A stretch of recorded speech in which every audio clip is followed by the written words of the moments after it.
নমস্কার। কেন ভোটার তালিকা সংশোধন নিয়ে তৃণমূল কংগ্রেস এই আপত্তি জোরালোভাবে বারবার করে জানাচ্ছে, সেটা কিছুটা হয়তো বোঝা যাচ্ছে। তৃণমূল কংগ্রেস যদিও বলছে যে কোনো নাম যেন তালিকা থেকে বাদ না যায়, সেটা মুখ্যমন্ত্রী সরাসরি প্রশাসনের বৈঠক থেকে সেই নির্দেশ দিয়েছেন। পরবর্তীকালে ডিএমদের নবান্নে ডেকে এনে সে কথা বলে দিয়েছেন যে কোনো নাম যেন বাদ না যায়। কিন্তু কিভাবে নাম তোলা হচ্ছে সেটা অবশেষে মাত্র 1% স্যাম্পেল টেস্টে যা ফল বেরিয়ে এসেছে সেটা কিন্তু ভয়াবহ। অর্থাৎ তালিকায় অস্তিত্বহীন ভোটার, সেখানে কোনো রকম তথ্য প্রমাণ যাচাই না করে নন্দকুমার এবং রাজারহাটে 102 জনের নাম ভোটার তালিকায় অনায়াসে তুলে দেওয়া হয়েছে। এবং এই কাজ যারা করেছেন সেই ইয়ারোরা এবার শাস্তির মুখে পড়বেন। এখানে যে রাজ্যে যে চিফ ইলেকশন অফিসার আছেন, তিনি দিল্লিতে এই ইয়ারোদের বিরুদ্ধে রিপোর্ট পাঠিয়েছেন এবং যারা ডেটা এন্ট্রি অপারেটর, তাদের বিরুদ্ধে এফআইআর করার সিদ্ধান্ত নেওয়া হয়েছে। এটা কিন্তু যথেষ্ট গুরুত্বপূর্ণ। এখনো পর্যন্ত এসআইআর এর কাজ শুরু হয়নি। মাত্র 1%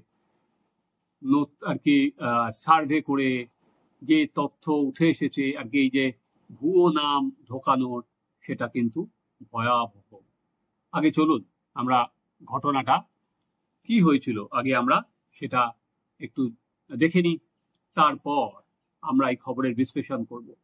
পূর্ব মেদিনীপুরের নন্দকুমার এবং রাজারহাট গোপালপুরে ইয়ারোকে তলব করা হয়েছিল রাজ্যের মুখ্য নির্বাচনী আধিকারিকের দপ্তরে, অর্থাৎ যিনি মনোজ কুমার আগরওয়াল, যিনি সিইও চিফ ইলেকশন অফিসার, তার দপ্তরে। তথ্য যাচাই করতে গিয়ে বুথ লেভেল অফিসারদের পাঠানো হয়। ধরুন কেউ নতুনভাবে তারা নাম তুলতে চাইছে, তাদের 6 নম্বর যে ফর্ম আছে সেটা পূরণ করতে হয়। কিন্তু তারা যদি ভোটার লিস্টে নাম তুলতে কেউ আবেদন করে, এরকম ভাবার কোনো কারণ নেই যে সঙ্গে সঙ্গে তার নামটা ভোটার লিস্টে উঠে যাবে। অ্যাটল তিনি প্রকৃত ভোটার কিনা সেই তথ্য যাচাইয়ের জন্য যারা বিএলও আছেন তারা বাড়ি বাড়ি গিয়ে সেটা পরীক্ষা করবেন। কিন্তু এই ক্ষেত্রে বুথ লেভেল যারা অফিসারদের সেখানে পাঠানোই হয়নি। অভিযোগ, 2 যে ইয়ারও সেই অসঙ্গতির কথা তারা স্বীকার করে নিয়েছেন।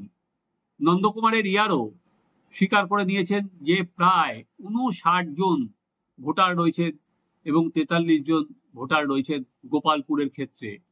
ভোটার লিস্টে নাম তোলা হয়েছে, সেক্ষেত্রে দেখা যাচ্ছে এদের কোনো অস্তিত্বই নেই।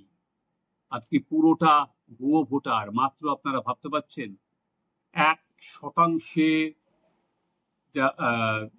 তথ্য যাচাই করতে গিয়ে 102 জনের নাম বেরিয়ে এসছে। তথ্য এই যে যাচাইয়ের জন্য বিএলআরদের কেন পাঠানো হয়নি, এদের ভোটার লিস্টে নাম উঠলো কি করে?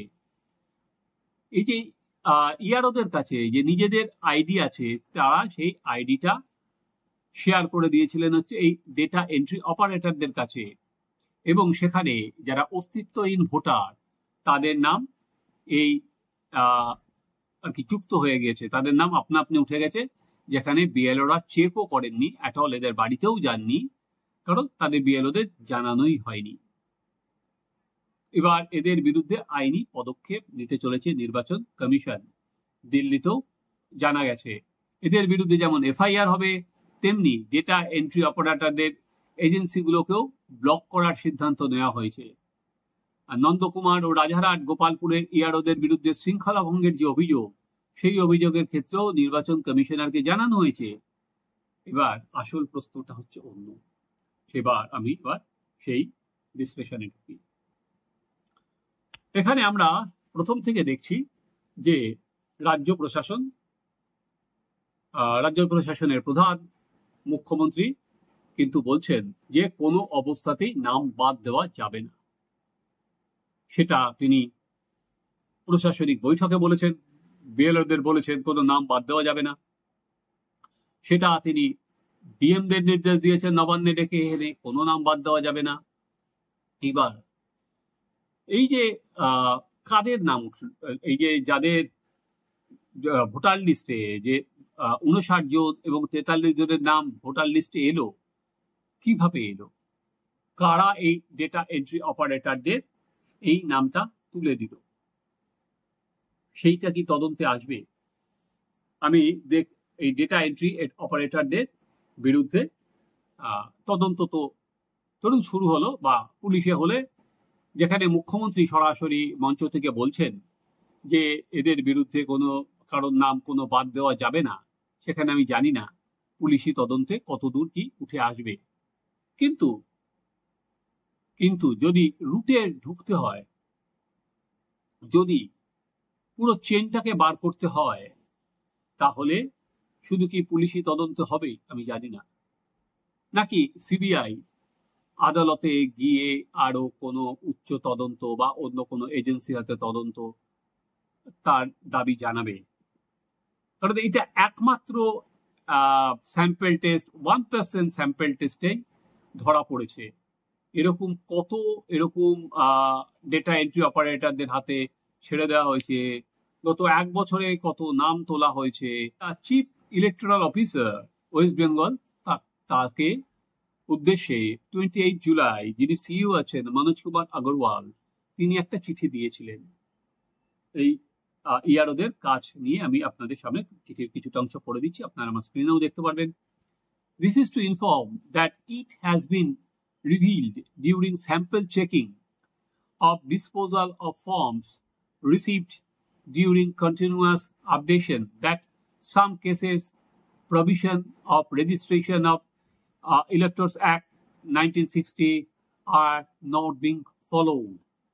Sample checking of less than 1%, ভাবতে পারছেন 1% কম, from 6 disposal by EROs during continuous updation for reveal that 2, ওই নন্দকুমার আর রাজারহাটের যে ERO, of them have accepted a considerable number of Form 6 for fictitious voters.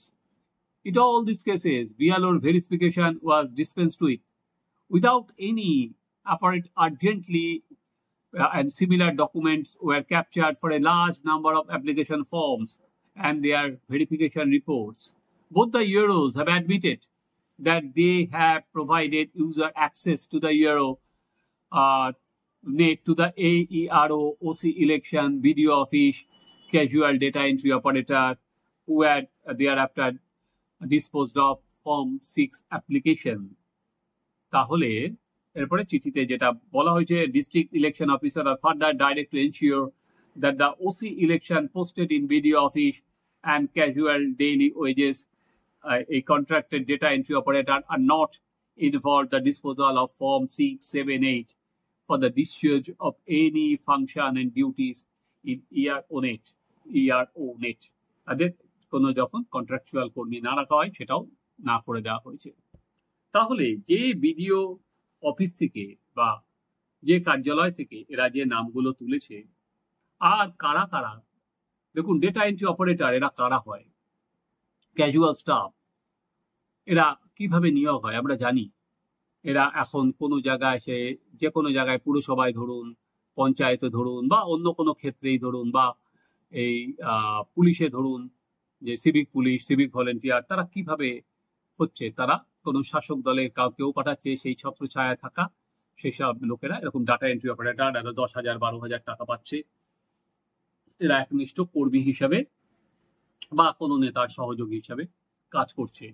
মূল যে জায়গাটায় আমি আসতে চাইছি সেটা হচ্ছে এই যে চক্র কারা আছে, সেটাকে তো সামনে আনা দরকার।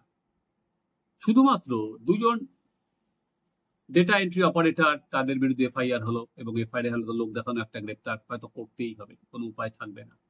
এই ইয়ারোদের বিরুদ্ধেও পানিশমেন্ট হবে, কেন জনপ্রতিনিধিত্ব আইনে স্পষ্ট করে কিন্তু লেখা আছে তারা যদি নিয়ম না মানেন তাহলে তাদের শাস্তি হবে, এবং এটা 2 বছর পর্যন্ত জেল, জরিমানা 2 হতে পারে।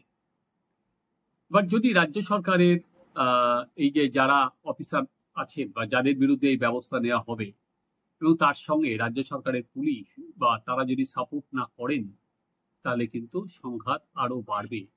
তাহলে কিন্তু শুধুমাত্র একজন বা দুজন ইয়ারও নয়, আরো যারা এই নিয়ম না মেনে এই নাম তোলার কাজে যুক্ত আছেন, তাহলে কিন্তু তাদের বিরুদ্ধেই ব্যবস্থা নেওয়া হবে।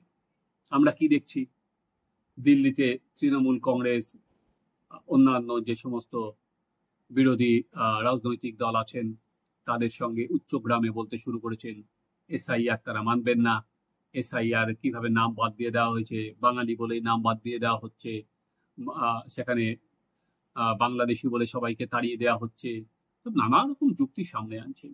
কিন্তু এই যে 102 জনের নাম যে বলা যেতে পারে জালিয়াতি করা হচ্ছিল, পুরো এন্টায়ার লিস্টে ঘাপলা বলা যেতে পারে, সেখানে কিভাবে এই নাম তোলা হচ্ছিল, তাহলে কি এই নামগুলো বাদ যাবে না? এরকম জানা নেই যে আমাদের যে ভোটার তালিকা আছে, কত কয়েক বছরের পর বছর ধরে এরকম কত নাম তোলা হয়েছে যাদের আমরা জানি না অস্তিত্ব আছে কিনা, এবং তার উপরে তো মৃত ভোটার, তারপর তো অন্যত্র চলে যাওয়া, তারপরে অনুপ্রবেশকারী, এই যে যাদের নাম এখানে আছে, এখানে কিন্তু কোনো বাংলাদেশের বিষয় নেই, এদের পুরোটাই ভুয়ো, অস্তিত্বই নেই এই ভোটারদের। অর্থাৎ তার মানে যখন ভোটারদের অস্তিত্ব নেই, তাহলে বুঝতেই পারা যাচ্ছে যে ভোট দেওয়ার জন্য যে পরিচয়পত্র, সেই পরিচয়পত্র তার মানে সেখানে বানানো হবে, তাই তো? সেখানে যদি বাড়িতে তাদের গিয়ে খুঁজে না পাওয়া যায়, কোনো নামে বার করে দেওয়া হলো, সে ভোটটা দেবে, তো ABCD, তার মানে একজনের ক্ষেত্রে আরেকটা কার্ড বানিয়ে দেওয়া হবে। কোনো সময় সে রামদাস, কোনো সময় সে শ্যামদাস, তার ছবি এক, খালি এপিক নাম্বারটা পাল্টে যাবে, সে গিয়ে ভোট দিয়ে আসবে। তাহলে মূল পুলিশি তদন্তে কি সব উঠে আসবে? পুলিশই কি তদন্ত করে এই পর্দার আড়ালে শুধুমাত্র 2জন ডেটা এন্ট্রি অপারেটর বা 2জন ইআরওকে শাস্তি দিলে তো কিছু হবে না? এর আগে আমরা দেখেছিলাম সাউথের একটা কেসে যে এক অফিসারকে এই যখন ইলেকশন কমিশন শাস্তি দেয়, তিনি সিবিআই তদন্তের দাবিতে আদালতে গিয়েছিলেন। নির্বাচন কমিশন একটা সাংবিধানিক বডি, তারা সরাসরি কিন্তু আদালতে যেতে পারে, তারা রাজ্য সরকারের অধীন নয়। তারা যদি মনে করে যে এর পেছনে কারা কারা আছেন, পুরো চক্রটা তারা দেখবেন, তারা ভাঙবেন, তারা কোর্ট মনিটর তদন্ত চাইতে পারেন, তারা সিবিআই চাইতে পারেন। এখন কত দূর যাবেন, এবং আর কারা কারা আছে, আগামী দিনে কার কার নাম বেরোবে? 1% কম সার্ভে করে যদি এই অবস্থা হয়, এত নাম জালি পাওয়া যায়, তাহলে বোঝাই যাচ্ছে সর্ষের মধ্যেই ভূত। এবং যারা এই নির্বাচনী প্রক্রিয়ার সঙ্গে যুক্ত আছেন, তাদেরও একটা জিনিস মাথায় রাখা দরকার, যে যদি ঠিক মতো নিয়ম না মেনে তারা কাজ করেন, তাহলে কিন্তু যে জনপ্রতিনিধিত্ব আইনে তাদের শাস্তি হবেই। কারণ তারা নির্বাচন কমিশন তাদের যে কাজ অ্যালট করেছেন, সেই কাজ তারা যদি না করেন, তাহলে কিন্তু কমিশন তাদের সুপারিশ করলেই তাদের বিরুদ্ধে শাস্তি হবে। সেই ইআরও, বিএলও, অলরেডি বিহারে একাধিক বিএলওর বিরুদ্ধে ব্যবস্থা নেওয়া হয়েছে, তারা জেলও খাটছেন। এই 2 ইআরওর বিরুদ্ধে যদি ব্যবস্থা নেওয়া হয়, প্রথমে নির্বাচন দেখা যাক যে তাদের বিরুদ্ধে কি ব্যবস্থা নেয় জাতীয় নির্বাচন কমিশন, তাহলে কিন্তু অন্যান্যরা যারা এই ভোটার তালিকার সঙ্গে যুক্ত আছেন, তারাও আমার মনে হয় আগামী দিনে অনেক সাবধান হয়ে কাজ করবেন। না হলে তাদের বিরুদ্ধেও কিন্তু একই ব্যবস্থা নেবে, এবং তাহলে কিন্তু তখন যখন এফআইআর হবে তাদের চাকরিতে, কারণ তারা পার্মানেন্ট স্টাফ, এখন তো আগে এই যারা বিএলও থাকতেন তাদের ক্যাজুয়াল কর্মী হিসাবে তারা যাদের থাকতেন তাদের থেকে নেওয়া হতো, কিন্তু এখন তারা কিন্তু সবাই পার্মানেন্ট স্টাফ। তাই তাদের বিরুদ্ধে ব্যবস্থা হলে, এফআইআর হলে, তারা গ্রেপ্তার হলে তাদের কিন্তু চাকরিতে পূর্ণচ্ছেদ পড়ে যেতে পারে। তখন কিন্তু আর কেউই তাদের বাঁচাতে পারবে না। কিন্তু আমার যে মূল জায়গা, এটা তো সরকারি আধিকারিকদের বিরুদ্ধে হয়তো ব্যবস্থা নেওয়া হলো, কিন্তু পেছনে কারা তাদের নাম তুলতে বললো?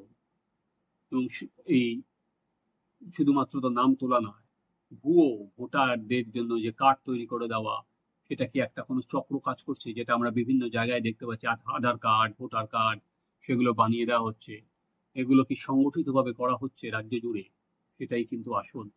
নাহলে যত সময় আসবে, তাহলে কিন্তু না, এটা কিন্তু আরো বাড়বে। 1%-ই যদি 102 জন এরকম জালিয়াতির কেস ধরা পড়ে, তাহলে মোট কত?